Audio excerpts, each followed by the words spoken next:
Glorieux Seigneur, roi le roi du puissant, nous te bénissons, nous te glorifions, nous te bénissons pour ton amour infini dans nos vies. Tu es notre tout, tu es notre source. Merci pour ton Fils Jésus-Christ que tu nous as donné, afin que par lui nous puissions t'appartenir. Nous mettons cette parole d'aujourd'hui entre ta main, afin qu'elle puisse aujourd'hui nous bénir, qu'elle puisse nous instruire, qu'elle puisse nous faire connaître ton amour infini en nous. Glorieux Saint-Esprit, nous dépendons de toi, afin que cela puisse se réaliser dans la vie de ton peuple. Au nom de Jésus, nous avons prié. Amen. À partir d'aujourd'hui, comme vous le savez, l'Église tout entière va entrer dans la semaine qu'on appelle la semaine sainte.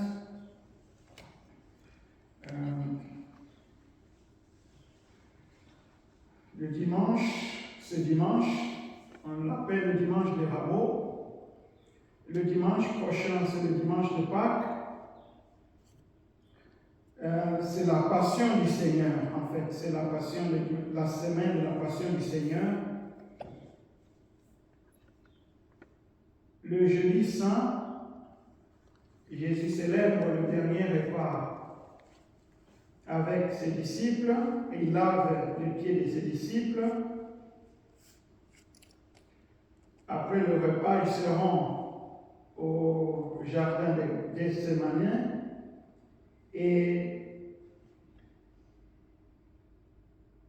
le matin, au crépuscule de vendredi, Jésus est arrêté et il est amené devant le conseil des Juifs et puis devant Pilate et on décide de le crucifier à partir de ce vendredi. Autour de 15 heures, il meurt. Il est enseveli le même soir. Jusqu'au dimanche matin, les premiers disciples se rendent au tombeau et ils ne le trouvent plus au tombeau. Donc le dimanche prochain, c'est le dimanche de la résurrection. Ce serait bien que chacun personnellement puisse consacrer cette semaine pour méditer beaucoup plus intensément sur le mystère de notre rédemption, sur l'œuvre merveilleuse de la croix. Et pour nous permettre d'entrer dans le rythme de la Semaine Sainte,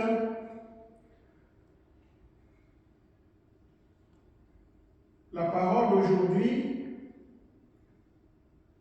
va nous aider à méditer sur la puissance de Dieu manifestée dans la croix du Christ. La puissance de Dieu manifestée dans la croix du Christ. Nous allons prendre un enseignement aujourd'hui et le vendredi, on va poursuivre une deuxième partie de cet enseignement. La puissance de Dieu manifestée dans la croix du Christ.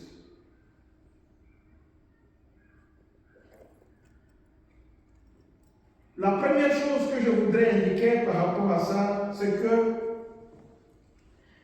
c'est une erreur pour un chrétien, pour un enfant de Dieu, de ne pas connaître la puissance de Dieu. Amen. C'est une erreur pour un enfant de Dieu de ne pas connaître la puissance de Dieu. Pour commencer, nous allons lire un passage où on parle où les gens viennent poser la question à Jésus par rapport à à quelqu'un qui est, ou du moins à quelqu'un, à une femme qui a été mariée à plusieurs frères. On pose la question à Jésus, on lui demande à la résurrection, à qui appartiendra cette femme? Amen. C'était des personnes qui ne croyaient pas en la résurrection des morts. Ils viennent mettre Jésus à l'épreuve et lui posent cette question de savoir à qui appartiendra une femme qui a appartenu pratiquement à cette personne.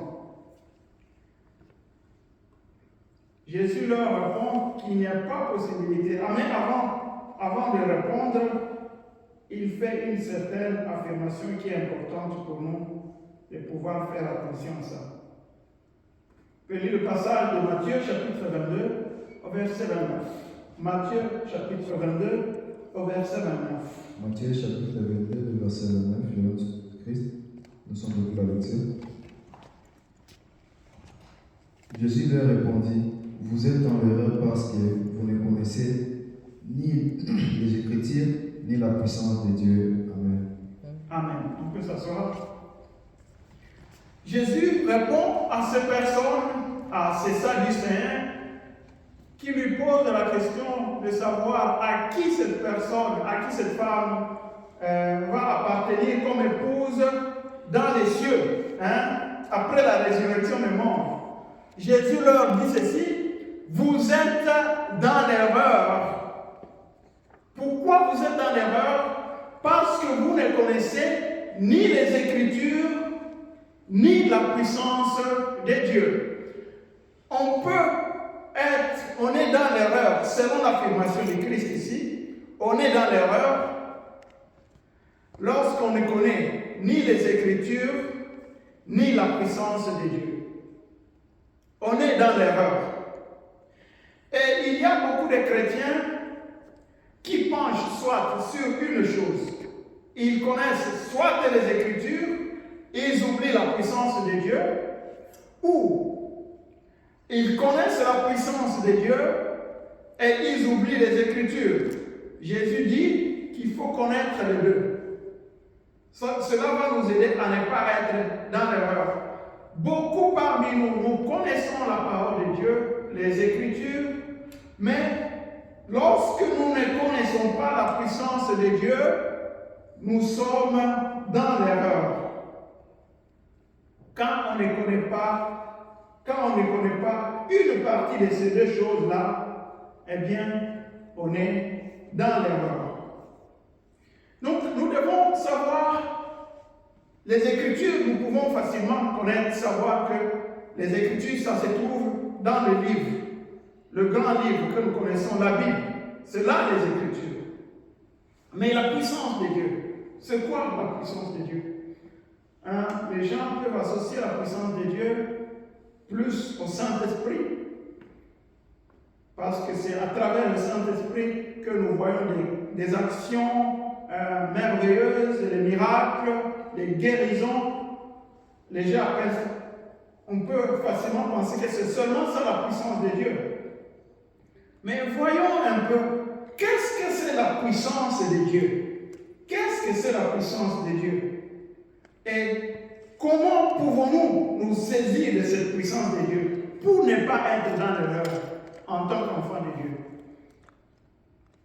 Comment pouvons-nous pas être dans l'erreur en tant qu'enfant de Dieu? Parce que nous connaissons déjà les Écritures, mais il nous faut comprendre ce que c'est la puissance de Dieu. Nous allons voir petit à petit que la croix de Jésus-Christ est la puissance de Dieu. La croix de Jésus-Christ est la puissance de Dieu.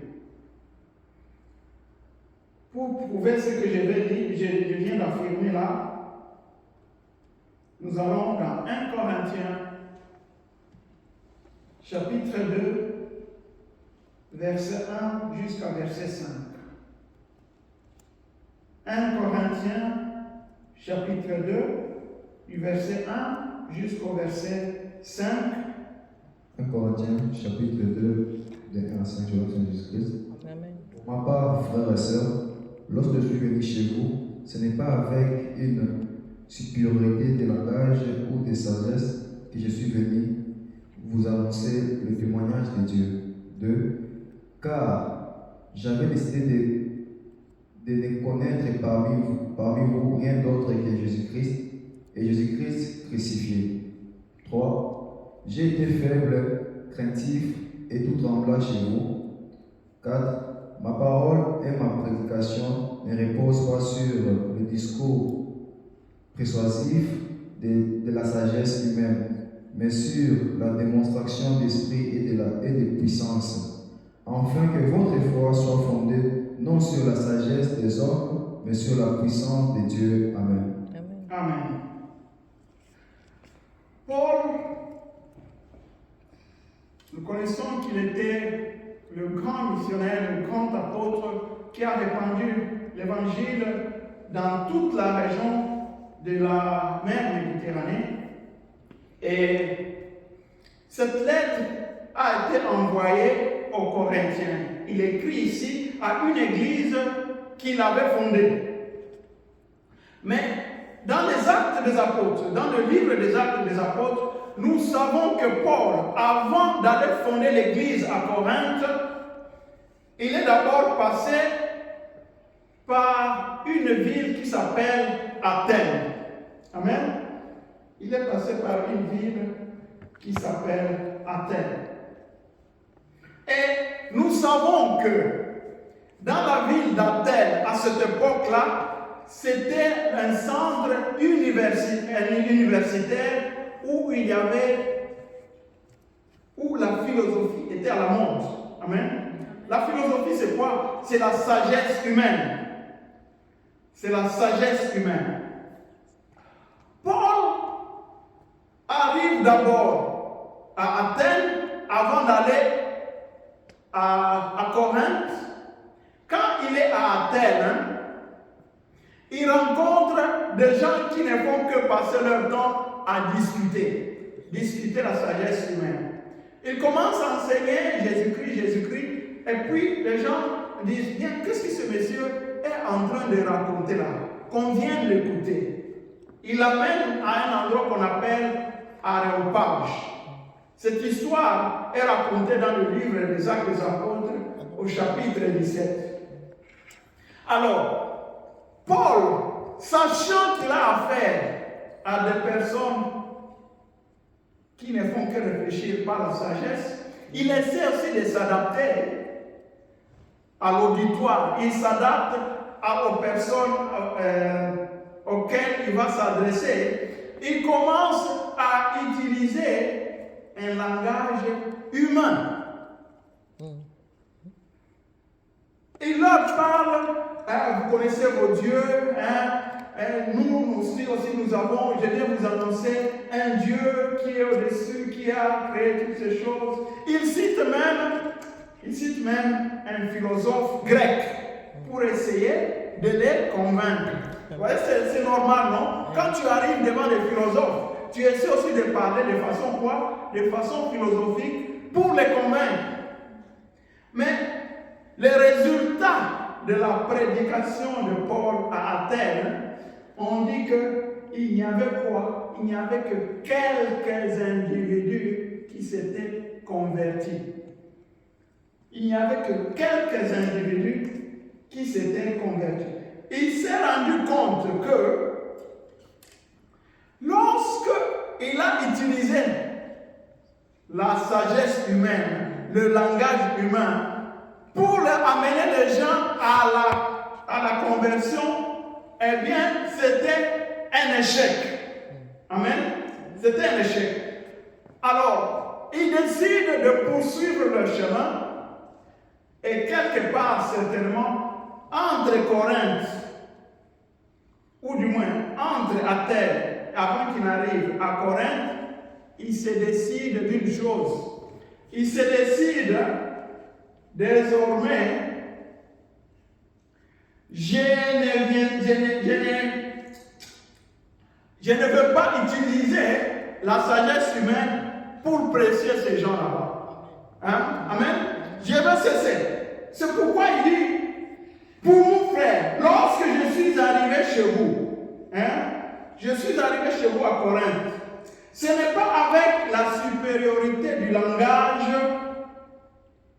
la supériorité de langage ou de sagesse, de la sagesse humaine ou de philosophie, que je suis arrivé chez vous pour vous annoncer le témoignage de Dieu. Donc, je n'ai pas commencé à utiliser ma logique humaine. Parce qu'il avait utilisé cette logique humaine à Athènes et il a échoué. En se rendant à Corinthe, donc, il se décide, non, maintenant, moi, je ne veux plus utiliser cette sagesse humaine. Je veux maintenant annoncer quoi le témoignage de Dieu, non pas par ma pensée, je veux tout simplement l'unique pensée que je voudrais annoncer à ces gens, Jésus-Christ est Jésus-Christ crucifié. Voyez-vous, je veux seulement leur annoncer qui Jésus-Christ est Jésus-Christ crucifié. C'est très important. C'était un changement dans la façon de raisonner. Quelle méthode il devait adopter? Tu ne peux pas aller annoncer la parole de Dieu, annoncer le témoignage de Dieu aux gens en utilisant la sagesse humaine, Amen. En utilisant la philosophie. Parce que ce sont des choses qui n'entrent pas ensemble. Il décide d'annoncer qui? Jésus-Christ, Jésus-Christ crucifié. Et puis il dit quoi? Pourquoi il a décidé d'annoncer Jésus-Christ et Jésus-Christ crucifié? Parce qu'il voudrait que la foi des Corinthiens, c'est décidé à la fin du passage que nous avons dit, il ne veut pas que la foi des Corinthiens ne soit pas fondée sur la sagesse humaine, sur la logique humaine, mais qu'elle soit fondée sur la puissance de Dieu. Amen. Il veut leur annoncer le témoignage de Dieu, non pas en utilisant la sagesse humaine, non pas en utilisant la philosophie, mais il utilise qui? Jésus-Christ, Jésus-Christ crucifié, afin que la foi des Corinthiens ne soit pas fondée sur la sagesse humaine, mais elle soit fondée sur la puissance de Dieu. C'est-à-dire quoi, en d'autres termes? Lorsque vous annoncez Jésus-Christ crucifié, vous fondez la foi des gens dans la puissance de Dieu. Amen. Dans la mort de Jésus-Christ, il y a la puissance de Dieu. C'est ça la logique qu'il y a dans ce passage-là. Vous venez annoncer la parole de Dieu aux gens avec la logique humaine, avec la philosophie. Ces gens, ils auront une petite compréhension. Vous savez que les gens peuvent essayer de comprendre. Oui, il y a de l'ordre dans la nature. Peut-être qu'il y a vraiment un Dieu qui a ordonné ces histoires. Parce qu'il n'y a rien qui peut se créer par soi. Il n'y a rien qui peut se mettre en mouvement par soi-même. Donc le soleil, comme la terre bouge, ça signifie qu'il y a certainement quelqu'un qui a mis en mouvement. Donc Dieu peut exister. Selon la logique, tu vois. Si tu fondes ta foi sur des raisonnements comme ça, tu ne connaîtras pas la puissance de Dieu. Amen. Tu ne connaîtras pas la puissance de Dieu. C'est une foi qui va se détruire petit à petit. Mais Paul décide maintenant, moi je ne veux plus enseigner ces Corinthiens en leur parlant de la sagesse humaine ou de la logique. Je veux leur parler du témoignage de Jésus-Christ, Jésus-Christ crucifié. Amen. Parce que c'est en Jésus-Christ crucifié qu'il y a la manifestation de la puissance de Dieu. Amen. Amen. C'est en Jésus-Christ crucifié qu'il y a la manifestation de la puissance de Dieu. En d'autres termes, c'est la croix de Jésus-Christ, c'est l'œuvre de la croix, le sacrifice de la croix qui nous aide à manifester la puissance de Dieu. Toi, en tant que chrétien, en tant qu'enfant de Dieu, ta foi ne doit pas être fondée sur la logique humaine. Ta foi ne doit pas être fondée sur l'imitation de quelqu'un, l'imitation de ta maman parce que ta maman allait à l'église. Et moi aussi, j'ai commencé à aller à l'église. Tu dois à un certain moment fonder ta pratique chrétienne sur la foi. La foi en qui? En Jésus-Christ et pas en n'importe quel Jésus-Christ. Parce qu'il y a des Jésus-Christ qui sont tout simplement des enseignants ou celui qui a fait des miracles, des Jésus-Christ des premiers chapitres de la parole des évangiles. Amen. Celui qui guérit les malades, celui qui enseigne. Mais nous devons fonder notre foi sur Jésus-Christ et Jésus-Christ crucifié. Amen. Amen. Jésus-Christ et Jésus-Christ crucifié.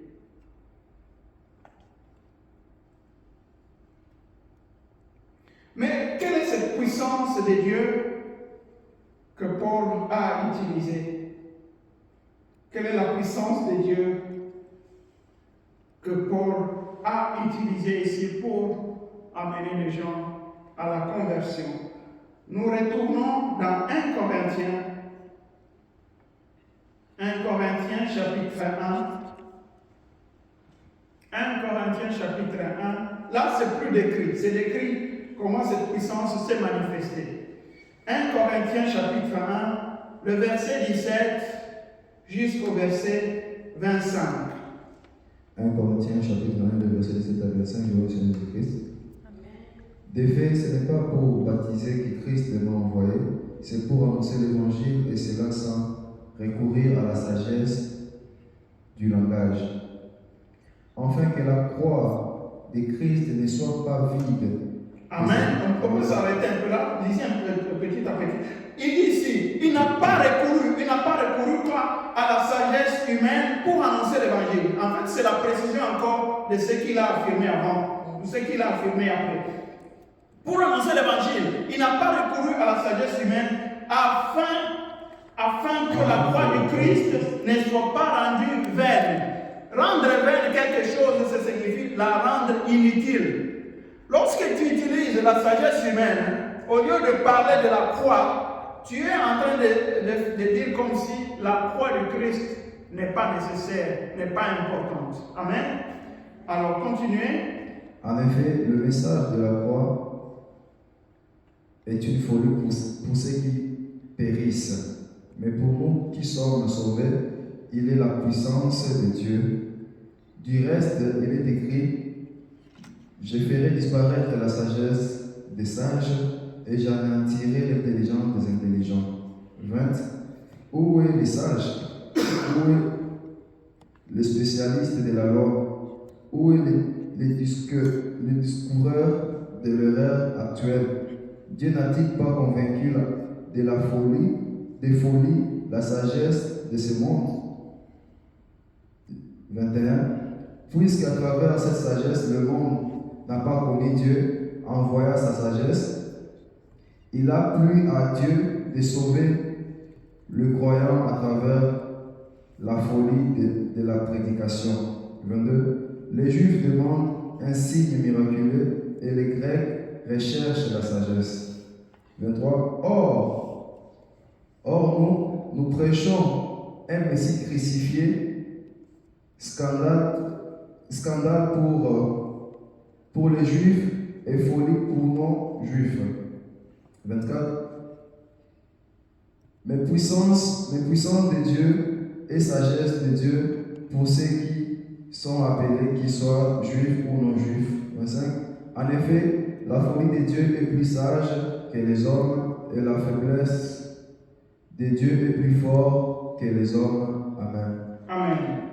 Je lis le verset 23 et le verset 24. Nous prêchons Christ crucifié. Voyez-vous la précision? Il prêche Christ et Christ crucifié, mais ce Christ crucifié, c'est un scandale pour les Juifs. Et une folie pour les Grecs, pour les autres peuples. Quelqu'un qui est crucifié, faire de lui le sauveur du monde, pour les Juifs, c'est un scandale. Quelqu'un qui est crucifié, faire de lui le sauveur du monde, pour les Grecs, c'est de la folie. Quand tu vas raconter des histoires comme ça chez les païens, si le Saint-Esprit ne les a pas préparés à devenir chrétiens, c'est de la folie tout simplement. Je me rappelle, il y a quelqu'un ici, un de mes enfants qui m'a appelé un jour, il m'a dit, papa, je suis ici en train de discuter avec mes amis musulmans. Il me pose la question de savoir comment, si Jésus est fils de Dieu, comment on dit ceci à son peuple. Moi, je lui dis, garçon, n'entre pas dans la discussion avec ces gens, tu n'es pas encore dans la capacité de pouvoir discuter avec eux. Parce que pour eux, c'est de la folie. Ce n'est pas la sagesse humaine qui va t'aider, ce n'est pas question de convaincre avec ta sagesse humaine. Il faut que le Saint-Esprit les prépare. Parce que tu dois leur prêcher Christ est crucifié. Amen. Amen. Ce n'est pas possible. Donc, pour les hommes ordinaires, le salut à travers un Christ crucifié, c'est de la folie. Et pour les Juifs, c'est un scandale. Parce que pour les Juifs, c'est écrit dans un des livres de Moïse que maudit est celui qui est pendu sur le bois. Si tu es pendu, si tu meurs par pendaison, dans les Écritures de l'Ancien Testament, tu es un maudit. Et comment un Messie peut-il être maudit? Ce n'est pas possible. Pour les Juifs, un Messie ne peut pas être maudit.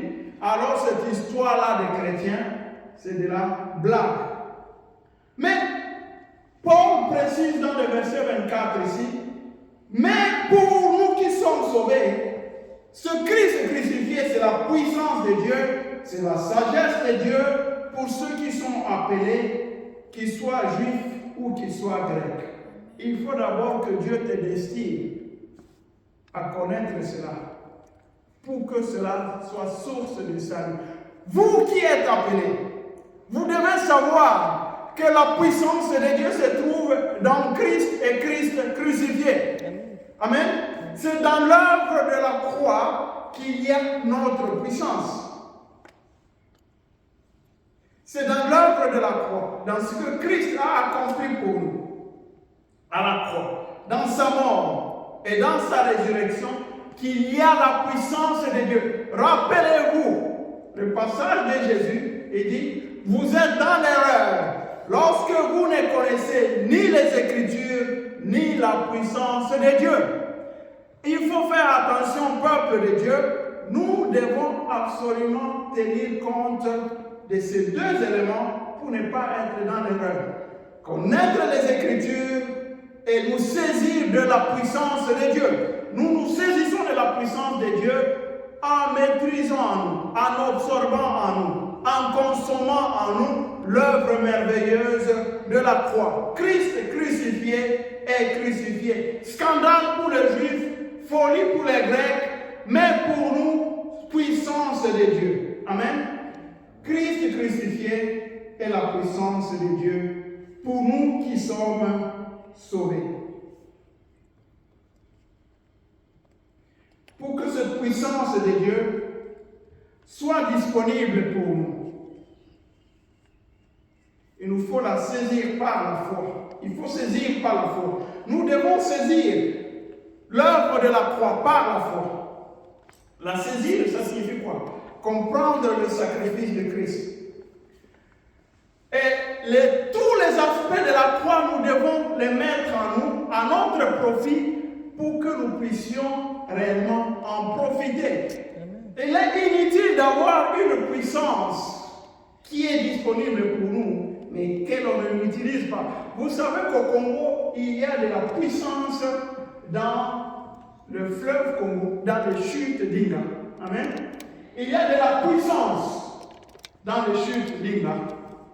On peut fournir de l'énergie capable d'électrifier toute l'Afrique. Mais c'est inutile d'avoir une puissance qui est là, mais qu'on ne sait pas, dont on ne peut pas se saisir, qu'on ne peut pas utiliser dans notre vie. Nous sommes appelés à nous saisir de la puissance qui se trouve dans la merveilleuse œuvre de la croix. Et comment nous allons nous en saisir? Nous devons savoir, nous devons connaître. Je me rappelle que l'année dernière, j'ai fait une série d'enseignements sur l'œuvre, sur ce que Christ a fait pour nous. Dans l'œuvre de la croix, c'est une œuvre de substitution. Jésus nous a remplacés dans certaines choses. Amen. Il nous a remplacés. Il l'a fait pour nous. Cela, c'est substituer à quelqu'un, c'est prendre la place de quelqu'un. Nous étions des pécheurs, il est mort, nous devrions être condamnés.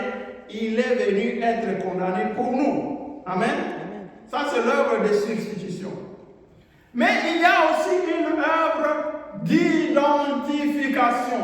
Nous nous identifions à Christ. Amen. Dans sa mort, nous étions aussi morts avec lui. Ça, c'est le deuxième aspect de l'œuvre de la croix. Et c'est très important que l'on puisse comprendre cela. Par exemple, pour que le pardon, tu comprennes le pardon des péchés, tu dois savoir que Christ a pris la peine de souffrir pour toi. Donc, tes péchés ont été pardonnés à cause du sang de Jésus. Il a payé le prix pour toi. Mais, ça c'est pour les péchés qui sont déjà commis. Mais pour les péchés, pour la puissance du péché, le sang n'est pas effectif. Le sang de Jésus-Christ ne te donne pas la capacité de vaincre le péché, la puissance du péché. Toi-même, tu dois t'identifier à Christ. Hein? Tu es mort avec lui. Hein? Et quand tu es mort, alors le péché n'a plus de puissance pour toi. Donc tu dois non seulement savoir que Christ est mort pour toi, mais tu dois aussi savoir que tu es mort aussi en Christ. Christ t'a remplacé et toi aussi tu t'identifies en Christ dans son œuvre. Les deux aspects sont très importants. Donc, si nous voulons nous saisir de cette puissance qui se trouve dans l'œuvre merveilleuse de la croix, nous devons savoir, nous devons avoir la foi dans ces deux aspects-là. Maintenant, il y a plusieurs choses que nous pouvons citer, que nous pouvons dire au sujet de quoi? De l'œuvre de la croix, ce qu'elle fait dans notre vie. Il y a 7 aspects dont je peux parler. Aujourd'hui, je vais parler juste de 2 aspects. D'abord, la première chose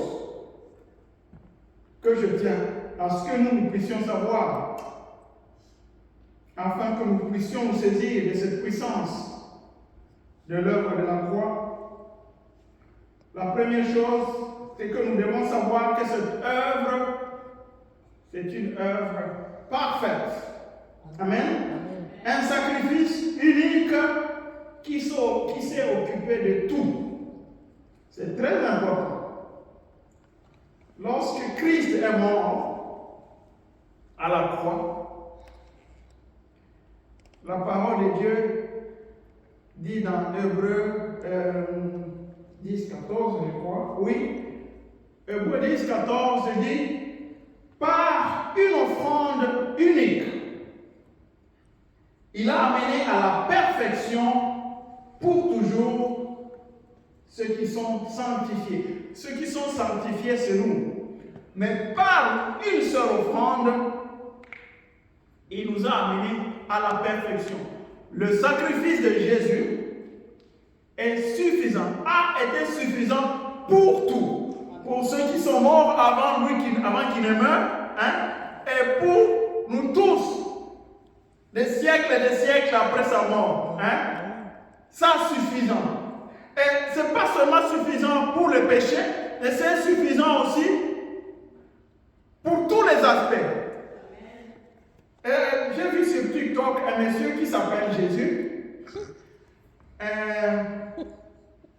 dont on parle, et qui est en train de se cacher.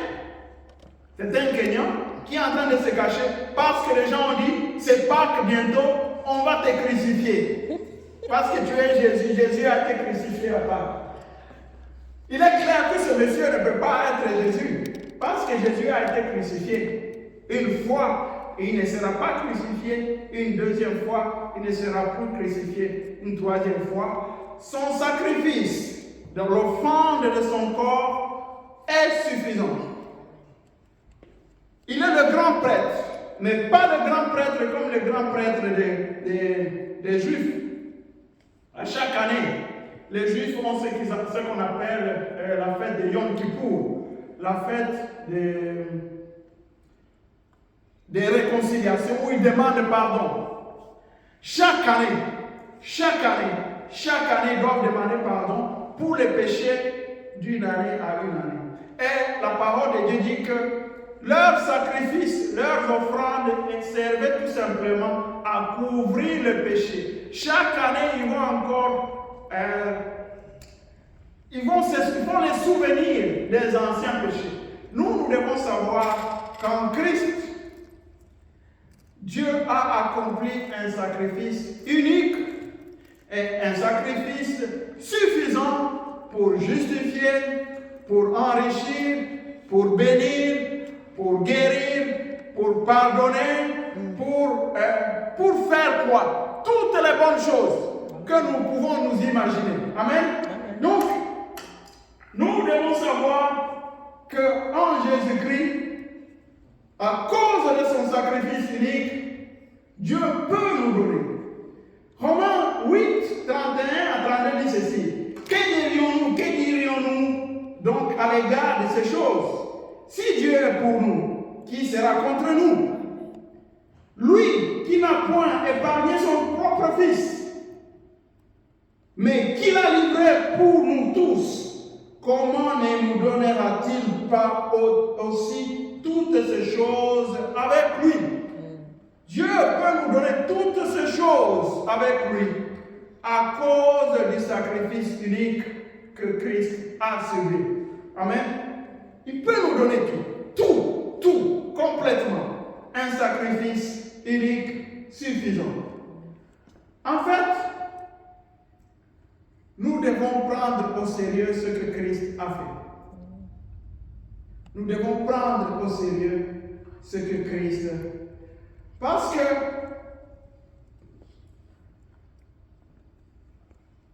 c'est là qu'il y a la porte, qu'il y a la clé.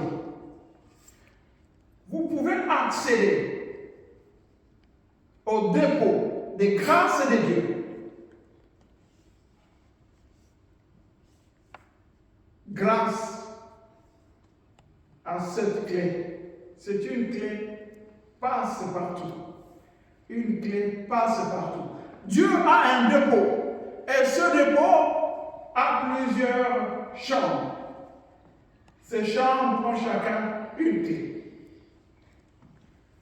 Chambre richesse, chambre guérison, chambre salut, chambre justification, chambre rachat, chambre, tout ce qu'on peut s'imaginer. Mais pour accéder à ce dépôt, on a une clé qui s'appelle la croix de Jésus-Christ, l'œuvre merveilleuse de Jésus-Christ. C'est une clé qui ouvre non seulement la porte principale, qui nous fait entrer dans le salut, fait de nous les enfants de Dieu, mais au même moment, elle nous donne accès à chaque chambre.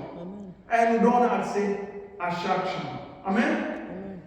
Deuxième aspect dont je voudrais parler aujourd'hui par rapport à l'œuvre de la croix. Cette œuvre de la croix rend disponible pour nous et rend disponible pour nous les grâces abondantes de Dieu en nous emmenant d'abord vers la fin de nous-mêmes. Et là, c'est très important. L'œuvre de la croix nous amène vers les grâces abondantes de Dieu, mais pour que nous ayons accès à ces grâces abondantes de Dieu, nous devons d'abord être amenés à la fin de nous-mêmes. Être amenés à la fin de nous-mêmes, c'est ce qu'on appelle en Swahili kukwama. Amen. Nous devons d'abord mourir, nous. Rappelez que cette œuvre de la croix, nous sommes morts en Christ. Tant que tu n'es pas encore mort, ça sera difficile pour Dieu de déverser les grâces abondantes qui sont disponibles pour toi.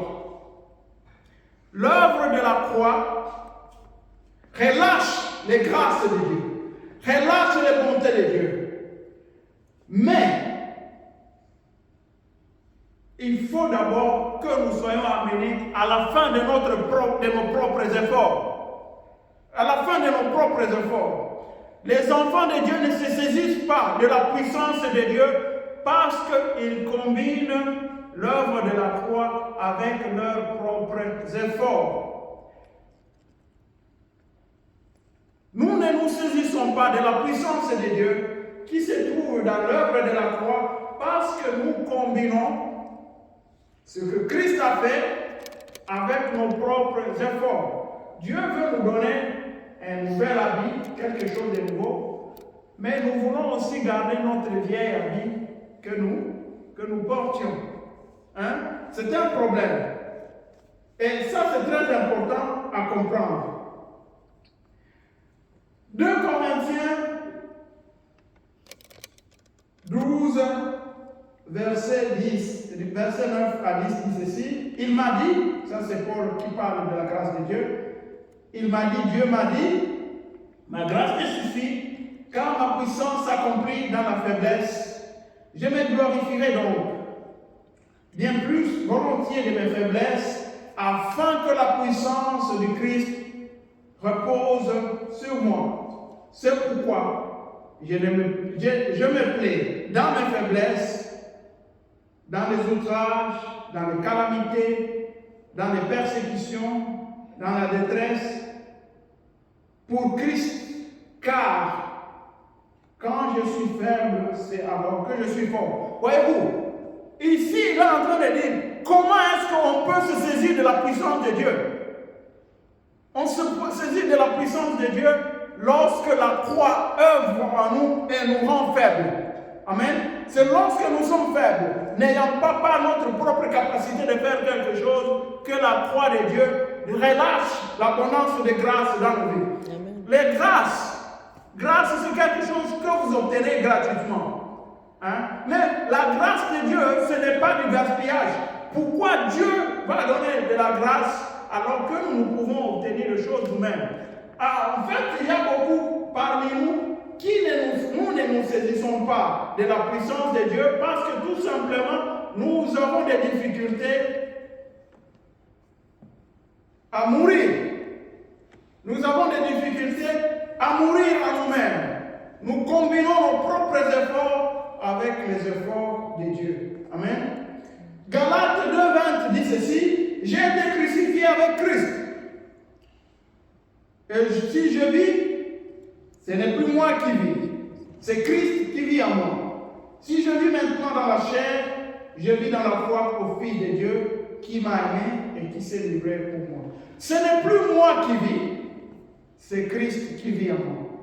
Parce que je suis mort, j'ai été crucifié avec Christ. Voyez-vous, j'ai été crucifié avec Christ quand Christ est mort. Ça signifie quoi? C'est l'œuvre de la croix qui détruit en nous et qui permet à Christ de manifester sa puissance à travers nous. Mais nous devons d'abord être morts. C'est très important. Nous devons absolument être morts pour que la puissance du Christ puisse se manifester à travers l'œuvre de la croix.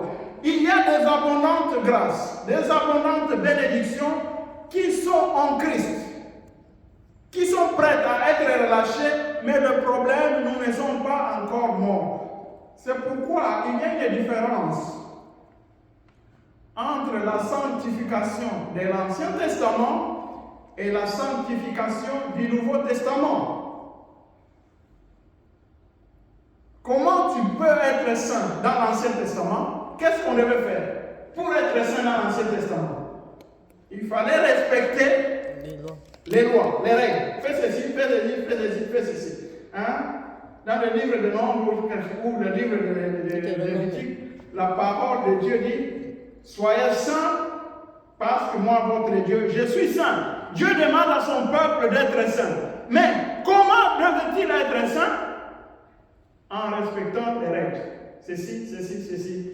Alors, si vous respectez tout cela, dans l'Ancien Testament, vous devenez saint. Vous êtes saint comme Dieu est saint. Vous ne tuez pas, vous ne mentez pas, vous ne volez pas, vous n'enviez pas la femme d'autrui, tout ça, les 10 commandements. Et les 613 lois de Moïse, 613 lois, règles. Mais dans le Nouveau Testament, on ne devient pas saint en respectant les lois. Non, ce n'est pas ça. On ne devient pas saint. La sanctification dans le Nouveau Testament, ce n'est pas en respectant les lois, les règles, ce n'est pas cela. La sanctification dans le Nouveau Testament vient par notre propre mort et en laissant Christ manifester sa vie à travers nous. Toi, tu dois être mort. Toi, tu es mort en Christ. Maintenant, c'est Christ maintenant qui agit pour toi. C'est en cela que tu peux devenir saint dans le Nouveau Testament. Amen. En fait, il y a quelqu'un qui disait, on lui posait la question, comment toi tu parviens à gagner toutes les tentations? Comment tu parviens à vaincre toutes les tentations? Il disait, il n'y a pas de problème. Lorsque la tentation vient cogner à ma porte, ce n'est pas moi qui ouvre. Je laisse Jésus aller ouvrir. Amen. Voyez-vous, lui, la tentation vient, mais ce n'est plus lui qui agit. C'est retire, c'est Christ qui vient. C'est comme ça que tu allais vaincre le péché. Amen. Quelque chose qui, ce n'est pas toi qui vas gagner, qui va faire ceci, qui va te battre pour telle chose. Non, tu laisses Christ manifester ta vie, sa vie à travers ta vie. Amen. C'est en fait, toi tu es mort, c'est Christ maintenant qui vit, qui manifeste sa vie. C'est en cela que tu seras. L'image qui est donnée dans le livre de l'évangile de Jean 15, de l'arbre, du vigne, et les branches, lorsque nous sommes attachés à Christ, ce n'est plus nous qui faisons des efforts pour produire le fruit. Aussi longtemps que nous sommes attachés à Christ, c'est la vie du Christ qui coule à travers nous. Amen. Tu seras bon, mais ce ne sera pas toi qui seras bon, ce sera Christ qui sera bon. Amen. Qui va manifester sa bonté à travers ta vie? C'est cela l'œuvre de la croix. L'œuvre de la croix agit uniquement lorsque nous sommes morts, et cette œuvre est très merveilleuse. Il nous faut tout simplement nous saisir de cela. Il y a des gens ici qui croient qu'ils vont devenir forts, ils vont devenir riches, parce que tout simplement ils travaillent plus fort. En travaillant plus fort, je vais devenir riche. En faisant ceci, je vais devenir riche. Non, vous allez devenir riche dans la sagesse humaine. Ce n'est pas la sagesse, ce ne sera pas la richesse provenant de Dieu. Ce ne sera pas la richesse provenant de Dieu. Vous devez mourir, vous, par rapport à la richesse. Laissez Christ manifester sa richesse à travers vous. Amen. Laissez Christ manifester sa richesse à travers votre vie. Mais vous devez mourir. Ce n'est pas en allant au travail chaque jour, 20 heures sur 24, qu'on deviendra riche. Vous deviendrez riche selon la sagesse humaine. Cette richesse-là, elle va vous détruire. Amen. Ceci est valable pour chaque chose. Pour toute bénédiction que nous pouvons recevoir de Dieu. C'est lorsque nous sommes faibles que nous sommes forts. C'est lorsque nous sommes faibles que nous sommes forts. C'est lorsque nous sommes faibles que la puissance de Dieu se manifeste. Mais pour cela, il nous faut mourir en Christ. Nous ne pouvons mourir en Christ que parce que nous sommes morts lorsque Christ est mort à la croix. Nous étions avec lui, inclus en lui dans sa mort. Nous devons le savoir, nous devons le maîtriser, nous devons nous convaincre de cela. Cela va nous aider à ne plus nous inquiéter des choses inutiles. Hein? Beaucoup s'inquiètent des choses inutiles. Ils n'ont pas confiance dans la puissance de Dieu. Les gens n'ont pas confiance dans la puissance de Dieu. Dieu peut se charger de nos factures. Dieu peut se charger de nos besoins. Mais nous devons mourir en lui. Nous devons absolument mourir en lui, savoir qu'il est au contrôle de toutes choses. Et ça demande des efforts de notre part. Beaucoup de gens ont des difficultés à lâcher prise. Lâcher prise. Les autres vont à l'adoration le dimanche, vous allez au travail parce que vous pensez que vous devez absolument avoir l'argent pour couvrir vos vacances. Là, c'est une bêtise pour un enfant de Dieu. C'est une bêtise. Se faire confiance dans ses efforts personnels. C'est lorsque vous êtes faible que vous deviendrez fort. C'est lorsque vous serez faible que vous deviendrez fort. La puissance de Dieu va se manifester dans vos vies lorsque vous dépendrez complètement de l'œuvre merveilleuse de la croix. Nous allons prier, nous allons demander au Seigneur à ce que nous puissions réellement saisir la profondeur de l'œuvre de la croix. Maîtriser cela dans notre vie. Hein? Que cela soit une réalité. Ça ne doit pas être une théorie. Ça ne doit pas être une théorie. Christ a tout accompli. Et il a accompli réellement. Il l'a fait réellement. Pour notre Dieu. Pour notre Dieu. Nous devons nous faire confiance. Alors demande au Seigneur de t'aider. À son esprit de t'aider. Son esprit, afin que tu puisses comprendre cette œuvre merveilleuse que Dieu a accomplie pour nous en son Fils bien-aimé. Merveilleux, glorieux Jésus. Je te remercie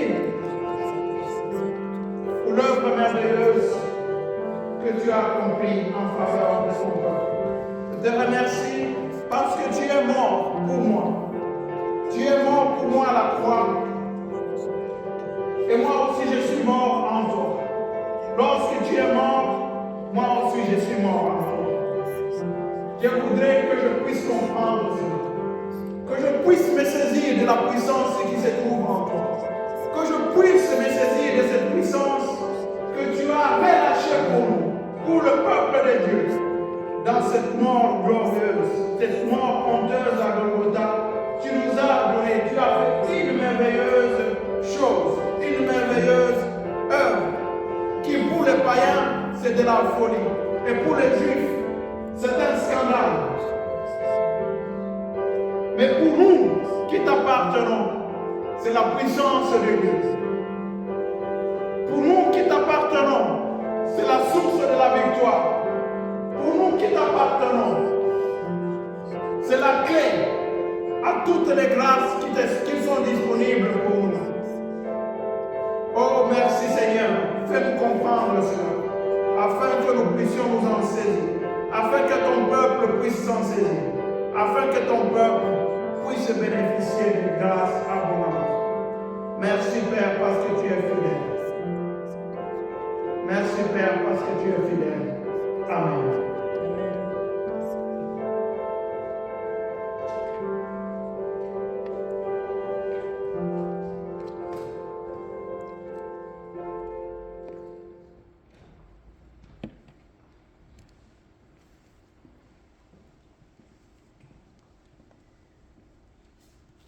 Amen. Nous bénissons le Seigneur pour cette prédication. Je crois que tout un chacun a tiré sa part